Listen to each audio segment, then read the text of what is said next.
కర్నూలు అంటే పిచ్చి అభిమానం ఉన్న ప్రతి ఒక్కరి కోసం ఈ వీడియో. చదువుకున్న ప్రతి ఒక్కరూ కర్నూలు వెనుకబడిపోయింది, కర్నూలుకి సరైన అభివృద్ధి జరగడం లేదు అని మీరంతా ఫీల్ అవుతూ ఉండొచ్చు.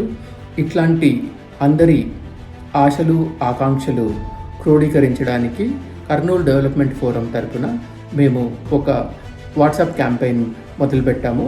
దీని కింద ఎవరైతే కర్నూలు అభివృద్ధి గురించి వాళ్ళ అభిప్రాయాలు పంచుకోవాలనుకుంటున్నారో వాటికి మొదటి ప్రైజ్ కింద 10,000, రెండవ ప్రైజ్ కింద 5,000, మూడో ప్రైజ్ కింద 3,000 రూపాయలు ఉత్తమ అభిప్రాయాలని ప్యానెల్ ద్వారా నిర్ణయించడం జరుగుతుంది. ఈ వచ్చిన అభిప్రాయాలన్నిటినీ పీపుల్స్ మేనిఫెస్టో లాగా తయారు చేసి రాజకీయ పార్టీలకి అందించడం జరుగుతుంది. వాటిని ఇంప్లిమెంట్ చేసే విధంగా కూడా కర్నూలు డెవలప్మెంట్ ఫోరం ప్రయత్నం చేస్తుంది. సో మీ అభిప్రాయాలను మాతో పంచుకోండి.